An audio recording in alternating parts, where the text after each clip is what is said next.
welcome to episode 5 of Player Coach Connection. This week we are joined by some very special guests.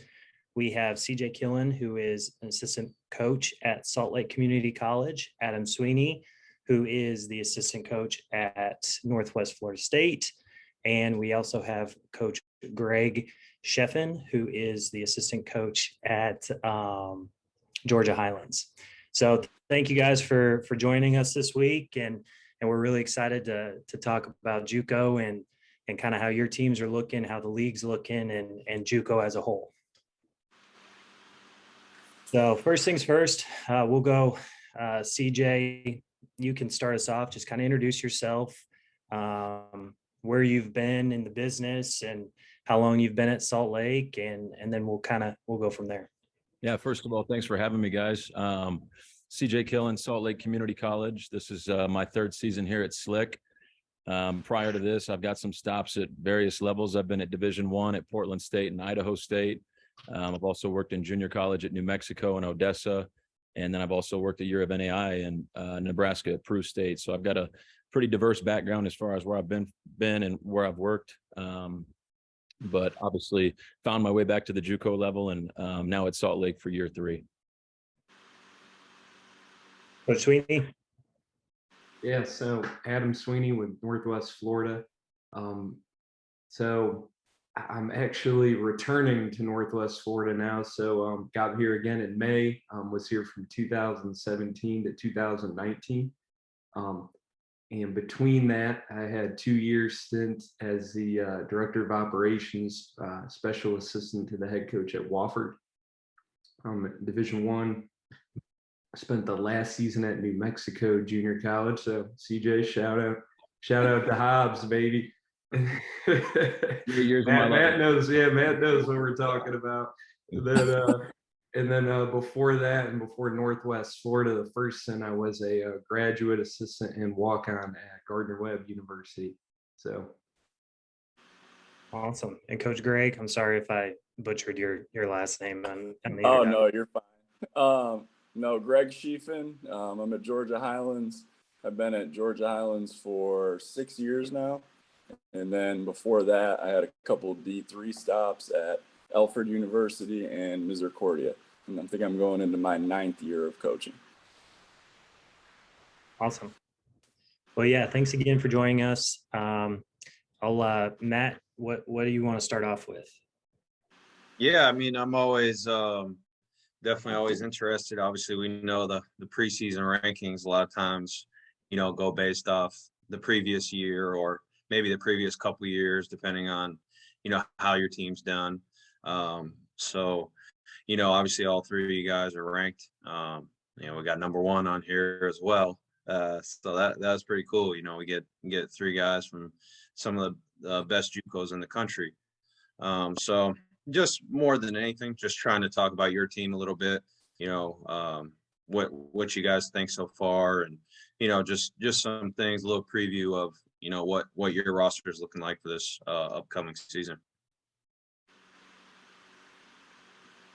Yeah, Matt, we kind of retooled our entire roster. We got 4 guys back off of last year's team, 2 guys who played, 2 guys who were sitting out as red shirts. So a little bit of familiarity with those 4 guys back, but outside of that, we brought in 6 Division I transfers. So pretty new group overall.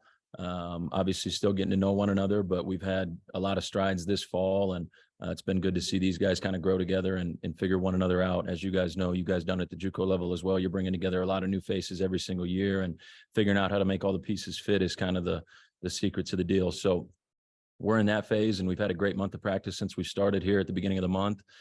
We've played in 4 different jamboree/scrimmage dates. So we've had a chance to get out there and play a little bit as well to really see where we're at. And, I'd tell you, we're pretty excited with what we've seen, and I'm excited moving forward to see kind of what we do starting off here this week with our first regular season game.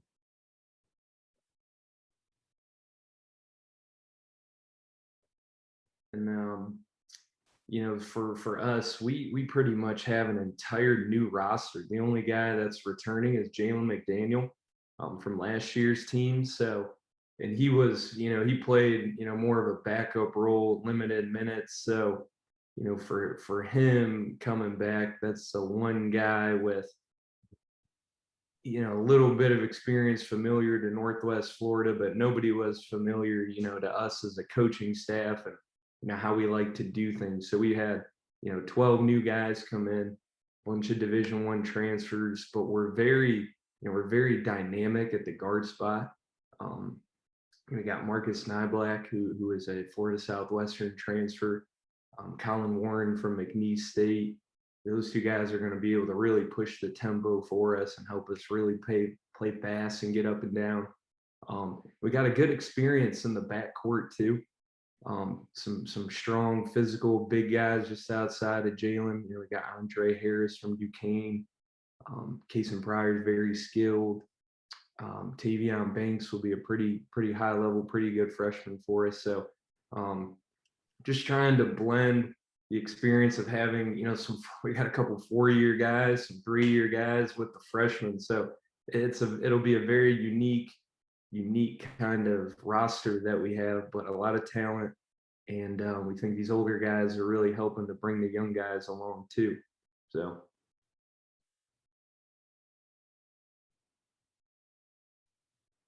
Coach Greg, how's Georgia Highlands looking? So we got 5 guys back, which is very different for us. Most of the time we're going, bringing in 8, 9 new faces. But we got 6 D1 transfers on the roster. And I think we played really well this summer in some of the showcases, but, we're just trying to get back to that. We haven't played as well in the Jamborees this fall. It's just trying to get all the pieces to fit. We do have, I think, that's different for us is 2 big guys, which is kind of something we really haven't had with Kyrie Kane, came from USC SAC, and I think he was top 5 in the country in block shots last year. And then we got UB, who was a 7-footer that was at Chipotle. So I think with, having shot blockers with the way we press is going to be really, really good for us. Yeah, for sure. So kind of piggybacking off of that, what are you guys' thoughts on your league? I know you guys all have multiple teams either in the top 25 or receiving votes to be in the top 25. What's kind of your thoughts on your league and then JUCO in general? Are there any teams that you guys are excited to look at and see that may be a little bit quote unquote under the radar? Yeah, our league is a little unique in that it's pretty small. There's only 7 teams in our conference. So we do play each other 3 times a year, which to some may sound crazy, but we have a small league, but a very good league. Obviously, 3 of our teams made the national tournament last year. Us and Snow both won games at the national tournament. And then to start this season, we got all 3 of us back there in the rankings again as well, with some other really good teams on the outside that are right there. But this league's unique in the fact that it's smaller, but again, obviously a lot of talent, a lot of good players. Last year, there was about 25 players that went Division I out of our league alone. So, based on the size of that, that's pretty impressive, I thought. But I'll speak for our conference in terms of a team to watch that's maybe not ranked, and that'd be Southern Nevada. They're still a relatively new program to a lot of JUCO guys. I think this is their 3rd year of actually having the program back up and rolling. And every year they've just gotten better and better. And obviously with their location and proximity to players, they've been able to add some really talented guys. And I expect this year to be by far their best season, and a name that, people will be more familiar with as we get through this year. And I expect them to make a lot of noise, not only within our league, but also in the non-conference. So outside of our league, I haven't followed too many other teams very closely, but obviously having worked in the Texas League, that's a league I always keep close tabs on. And I know how good that league is. We matched up with Clarendon actually over in Colorado, and Coach Hunter Jenkins is doing a great job with his group. I was really impressed with what they had. I'd expect them to win some games and find their way into the top 25 at some point this year. And then obviously we have not seen any Florida teams, but I know how strong that league is over there. We played a Florida team in the Final Four in the national championship this past spring. So we know how good that league is, and I look forward to seeing them whenever that time is.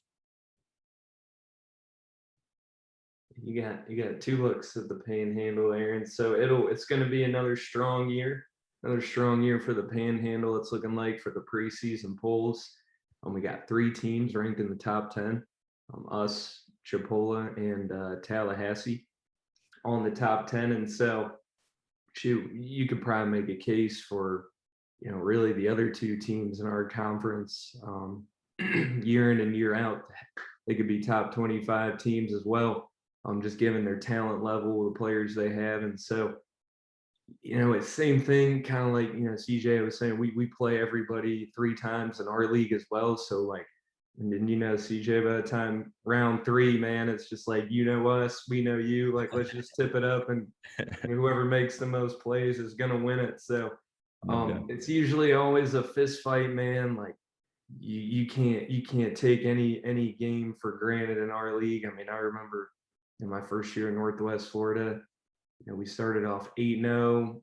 We're rolling, won our first 26 games, and we roll into Pensacola, man. They just pop us. We weren't ready, and they got us, and that's our first loss. So, like, you got to be ready to go every night for our league. And I am actually really curious to see how the Texas schools are looking too, especially out west Texas, because there's been such a change with the head coaches. Freaking legendary Steve Green gone to Texas Tech. I was at New Mexico with Luke. Now he's at Texas Tech, so he's gone. Howard had a coaching change. Frank Phillips had a coaching change. I'm trying to think if I'm missing anybody else there on that, but that's such a good league too, man. So it'll be really interesting to see, how they look, how it looks out there, and then can't wait to see Salt Lake too, man. I'm looking forward to seeing them. I've heard a lot of good things. Heard they got another good squad. So hopefully maybe at Hutch we'll get a chance to watch you guys. Hey, we'd love to do it again. Rematch of the national championship. I'll take it. So our league, I think, is going to be a little different this year. We don't have a lot of, I wouldn't say, schools that just get transfers per se. So now that they've had the COVID year, they got 3-year guys now, which I think is going to be, a lot different. South Georgia Tech, I think, will be pretty good again. I heard South Georgia State's playing really well right now. I know they I think, scrimmaged Chipola and played them very tough, which is good for our league. And I mean, we're not as good as you guys out there, but, I think we'll have a couple tests. I'm looking forward to playing Chipola twice this year and, seeing, where we really are with everything. So. Yeah, if I could jump in, obviously, I'm Georgia Highlands guy way back in the day with Coach Gaffney. But, one thing that I was looking through your guys' schedule, and one thing that, me and JJ have been boys forever, ever since he's been head coach, he goes and he plays people. He doesn't try to go 28-2. You know what I mean? Like, he knows, okay, we're going to play Chipola twice. We're going to play at Northwest Florida. We're going to play Coach Gaffney twice. Like, there's going to be ups and downs, and that just happens when you challenge yourself. So I'm excited for you guys as well with the talent you have and with the schedule that you have. And obviously, if you're playing the way you want to play at the right time of the year, you can beat anybody. So I think that in the long run, I think that's going to really help you guys. Yeah, exactly. Yeah, and I mean, obviously Matt and I, we were both at South Plains, and you touched on this, Coach Sweeney. The Whack-Jack had, almost over half the teams have new coaches there, and so it's going to be really interesting to see how that all shakes out. I mean, Trey Arnold, he's going back to the Whack-Jack, just a little bit different gig. So he's gonna get that thing going up at Midland, and I know Coach McKay will do a good job at New Mexico, and so it's going to be exciting to see. And everything I'm hearing, South Plains kind of reloaded as well. It's going to be a challenge for Coach Sowers to follow the legendary Coach Steve Green, but I think he's off to a pretty good start, being able to load that roster up like he has. So, and then Odessa, they're going to be Odessa, so they're going to always be pretty good in that league, and that's good to hear that you guys played Clarendon and the Hunters got those guys going. So Hunter's always been a really competitive guy, and I know that Clarendon's going to be up there too. So Next question is kind of just talk a little bit more about basketball in general. So obviously, like, everyone has a negative outlook a lot of times on junior college, but just from the basketball standpoint, how would you compare the way you play overall in junior college compared to, a 4-year school? Yeah, I would say that's a good question. First of all, Tyler, I would really say that obviously bringing together all these new guys on an every year basis makes it hard for us to say we have like a system we follow every single year, like an offensive style that we're always going to play with because our personnel changes so much. So last year we had 3 lightning quick guards who could get to the paint at any given time. And this year we don't. We have different guards. We have different type of players. We have big guards. We have length, but we're missing that component of quickness. So it really influences obviously what you want to do offensively. Now, obviously there's still a few, key, concepts we try to stick to and fundamental things we want to give the guys as far as how we want to play unselfishly and together and things like that. But overall, I would say, every year's kind of changed it, especially like a place at Salt Lake. I mean, this has kind of become a place where guys are typically just spending 1 year, which, that's the case at a lot of the junior colleges you'll find, toward the top in the country, I think. And so, offensively, we have a few concepts, like I said, we try to follow as far as, getting paint touches, getting to the ball, moving it, creating defensive rotations, sharing the ball, moving without the ball. A lot of things that obviously to you guys sound like kind of, givens for good offense, but we try to instill those in the kids and obviously get them to play together, which is the most important thing, bringing together all these new guys and helping them learn one another and finding out what best fits us as a group, which we're currently working through. And, like I said, we've had a good month of practice and had some chances to scrimmage. So we're learning what works, what doesn't work. And we're very fortunate to have a group that has a ton of experience. We got the Division I transfers, and then also we have, which is kind of unique to Salt Lake and maybe our league, but we have some return missionary kids who are all older. So our average age on this team, is close to 21 and some guys 22 years old. So we have a ton of age, ton of experience, which obviously helps, kind of avoid some of those growing pains that maybe you find in other places at our level. But overall, I'd say, yeah, we're kind of a work in progress offensively, but we're excited about where we're at and where we think we can get the team to grow to. Last year, we had a group that averaged over 100 points a game and led the whole country in scoring. But again, it was a completely different style, completely different personnel. So we're still kind of adjusting to our group. But like I said, we're excited about where we're at and where we think we can get. Yeah, and we're kind of similar in that regard too, because I look at the things we did in my previous stint here in Northwest Florida, and like we had 2 really good point guards in Andreas Feliz and Javion Hamlet, but they weren't the quickest laterally. So it's like, man, we really can't get up and press you and turn you in the backcourt and make you work versus, you look at what we got now with Marcus and Colin and Taryn Todd and Takai Simpkins. Like we got pretty quick, pretty athletic guards. So we're like, that's a new dimension of things we can do and throw at people. And, we go to these jamborees and we do it and we're like, yeah, that looks pretty good. So like now we kind of know what can stick for us. And it's kind of like it's really like being like a G League coach, man. You got a whole new team every year and everybody has the same goal, right? As a G, it's like to move on, to go to the next level. So it's like CJ saying, how can we blend, your personal strengths with what we want to do as a team and get these guys to still sacrifice and understand that, as long as we win, you're all going to look really good and get what you want. So like, just make this simple play, make the right play. You guys know what that is. Like, and everything will work out for us. So, and compared to Division I would say it's much more of a free flowing game, where there's not always as much, structure and rules and like, you can work on a play and shoot around for junior college and maybe they guard it that way, maybe they don't when the game comes. They might mess it up or just do something a little different versus Division I. You're like, we're going to run this play because we know this is how they're going to guard it every time. And then when they do this set, this thing this way, we'll run this play. So it's much more different. So you really have to, teach your guys a lot just to be basketball players, make some reads, make some decisions. You can't always, trust us and look at us for the answers. Like, you got to go figure it out on the fly and use your instincts.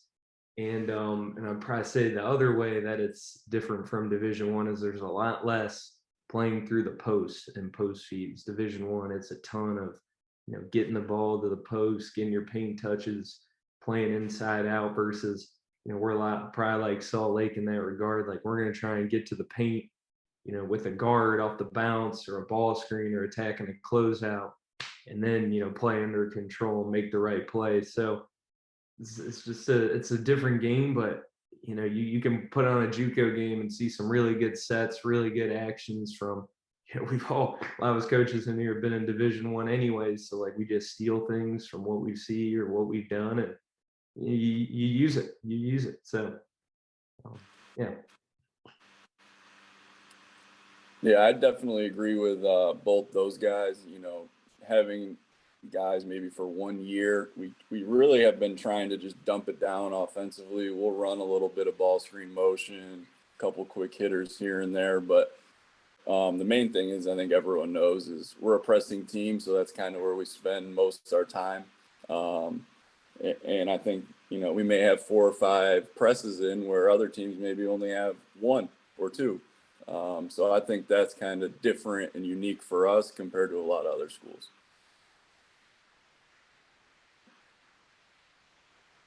Yeah. I think. Oh, sorry. Go ahead. I was just gonna say. Go ahead, Matt. Yeah, no, I was just gonna say, from my experience in JUCO, especially, kind of when I was at Georgia Highlands, it was early. I think they were second year ever, and then you end up then going to a South Plains and Indian Hills, which have, been around for forever, so being able to see the different leagues, being able to coach in the different leagues, different parts of the country, styles of play are different, but obviously there's so many, like Adam said, there's so many Division One guys in JUCO, have either played Division One or coached Division One, or, trying to get to that level. There's so many young guys trying to get to Division One. So there's tons of good coaches, tons of good players. That's the thing. That's probably one of the hardest things to guard, is when the other team's got some dudes, and then lets them hoop. You can't always be prepared for guys that can just go out and flat out play. So I think that's one thing that you really see in JUCO is the talent level.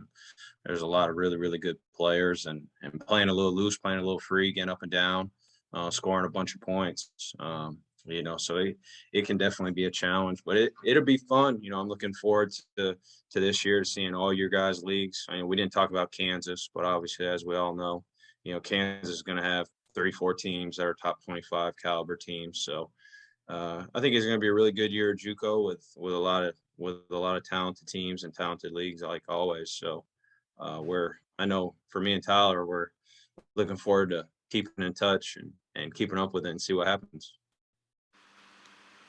Yeah. So, I mean, do you guys have any final thoughts? Again, we want to thank you for joining us. We won't take up any more time tonight. This was great, and we'll definitely do it again. Kind of, if you guys are up for it, maybe do a mid-season kind of check in and see how everything's going, and kind of how the season's progressed as it's gone along. Yeah, absolutely. Thanks for having us. I would say, I don't know about, you guys, CJ, Greg, our big non-conference game to put on your schedules. We probably have 2 right now coming up. This Saturday, we're home against Pearl River, who's ranked 10th, and then November 16th, man, we're at Indian Hills, man. We're going to Atoma, baby. So man, the Hellier Center is going to be crazy. I'll be watching that on the screen. Yeah, no doubt. So I don't know if you guys got any other games, but just to put those on your radars too, to kind of track and follow. So we're excited about those. Yeah. We got a matchup here with Florida Southwest, and Coach Murphy's bringing his team out here to Utah. So we're going to face them on the 14th, and I've heard really good things about them. And then we play in the Fiesta Bowl over in Arizona, which you guys are familiar with, and always attracts some of the best teams in the country, and a a great tournament. So those would be the two highlights on our non-conference. But yeah, we're looking forward to those. Yeah, and we're playing Chipola and Gulf Coast on November 11th and 12th, which I think will be a very good test for us. Who else is going to be in the Fiesta Bowl, CJ? South Plains and Snow, Seward County, and there's a couple more. I think they have some Arizona schools down there as well, but it's a really good field. I think 4 top 25 teams. So Was it this year or was it last year that Snow got the new coach? Did he retire? Yeah, he This is retired after this last first year. Okay, Right. I couldn't remember if it was last year or this year. Yeah, and they hired Coach Andrew May from Dixie State, and he's got a nice group over there as well. We've seen them in some jamborees. They were in our jamboree this past 2 weekends ago, and he's got a really good group. They have a kid who's already committed to Stephen F. Austin and a couple other guys with Division I offers, so they got a good group. Awesome. Well, again, thank you guys. Really appreciate it. That's our week 5 video session, and we'll be back next week.